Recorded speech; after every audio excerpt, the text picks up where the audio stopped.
السلام علیکم ورحمۃ اللہ تعالی وبرکاتہ۔ اگر کوئی شخص، کوئی مسلمان کسی وجہ سے قربانی نہیں کر سکا اور قربانی کے دن بیت گئے، قربانی کے دن گزر گئے، تو اب اسے کیا کرنا چاہیے؟ تو اس کا جواب یہ ہے کہ اگر کوئی مسلمان کسی وجہ سے قربانی نہیں کر سکا اور اس پر قربانی کرنا واجب تھی، جیسے کسی مقام پر لاک ڈاؤن کے حالات ہیں، وہاں لاک ڈاؤن لگا ہوا ہے کہ وہ کسی طرح سے جانور کو نہیں پا سکا کہ قربانی کرتا، قربانی نہیں کر سکا اور قربانی کے دن بیت گئے، تو اب اس پر ضروری ہے کہ وہ ایک بکری صدقہ کرے یا بکری کی قیمت صدقہ کرے۔ یعنی جس مسلمان پر قربانی کرنا واجب تھی، وہ مالک نصاب تھا، اس پر قربانی کرنا واجب تھی اور وہ قربانی نہیں کر سکا، قربانی کے دن بیت گئے، تو اس کے لیے ضروری ہے کہ وہ ایک بکری صدقہ کرے یا بکری کی قیمت صدقہ کرے۔ ایک سوال ذہن میں یہ آتا ہے کہ اس پر جو یہ صدقہ کرنا ضروری ہے، تو کیا وہ یہ صدقہ اپنے رشتہ داروں کو دے سکتا ہے؟ یعنی ایسا شخص، ایسا مسلمان جس پر قربانی کرنا واجب تھی، قربانی کے دن بیت گئے، قربانی نہیں کر سکا، تو اس پر ضروری ہے کہ وہ ایک بکری صدقہ کرے یا اس کی قیمت کو صدقہ کرے۔ تو کیا وہ یہ صدقہ اپنے رشتہ داروں کو دے سکتا ہے؟ تو اس کا جواب یہ ہے کہ ہاں، وہ یہ صدقہ اپنے رشتہ داروں کو دے سکتا ہے، لیکن جن رشتہ داروں کو یہ صدقہ دے گا تو ان کے لیے ضروری ہے کہ وہ مالک نصاب نہ ہوں، یعنی 52.5 تولہ چاندی یا 7.5 تولہ سونا، یا ان میں سے کسی ایک کی قیمت کے مالک نہ ہوں۔ اگر وہ لوگ مالک نصاب ہیں،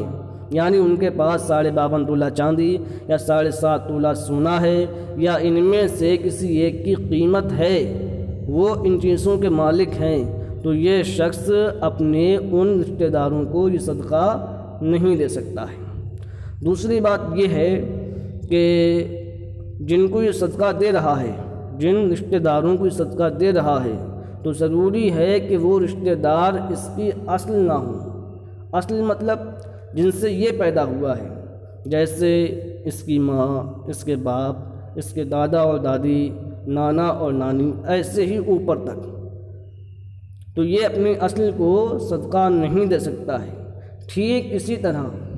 یہ اپنی اولاد کو بھی یہ صدقہ نہیں دے سکتا ہے، جیسے اس کے بیٹا اور بیٹی، پوتا اور پوتی، نواسا اور نواسی، ٹھیک اسی طریقے سے۔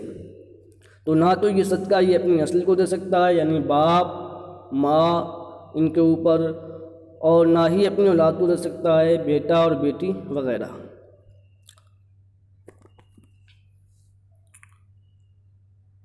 ایک سوال یہ بھی ہے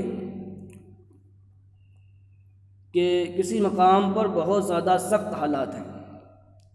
قربانی کرنے کی پرمیشن نہیں ہے، قربانی کرنے کی اجازت نہیں ہے، بہت سخت حالات ہیں، اور اگر قربانی کریں تو جان، مال، عزت و آبرو کو نقصان پہنچنے کا صحیح اندیشہ ہے۔ تو ایسی صورت میں کیا کیا جائے؟ قربانی کی جائے یا قربانی نہ کی جائے؟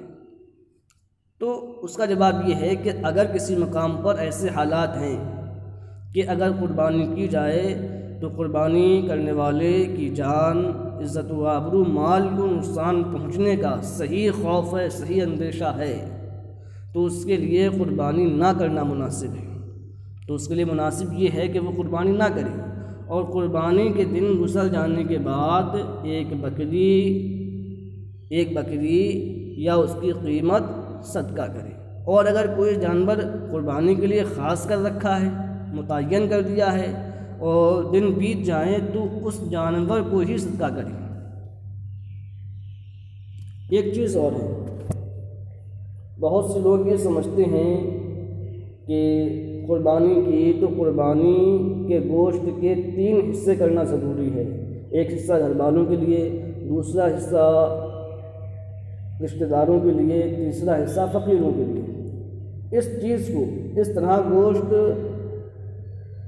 کو بانٹنا ضروری سمجھتے ہیں، تو اس طرح گوشت کو بانٹنا ضروری نہیں ہے، بلکہ بہتر ہے اگر وہ چاہے تو 3 حصوں میں گوشت بانٹ سکتا ہے، اور اگر وہ چاہے تو سارا گوشت اپنے استعمال میں لا سکتا ہے۔ یعنی اگر اس کی فیملی اتنی بڑی ہے یا فیملی بڑی بھی نہیں ہے لیکن وہ چاہتا ہے کہ وہ سارا گوشت اپنے استعمال میں لائے تو اس میں کوئی حرج نہیں ہے، وہ اپنے استعمال میں گوشت کو لا سکتا ہے۔ اگر کسی نے قربانی کی ہے، وہ مال کے نصاب ہے قربانی کی، تو اس کے لیے 3 حصے کرنا ضروری نہیں ہے، وہ سارا گوشت اپنے حصے میں اپنے خرچے میں لا سکتا ہے۔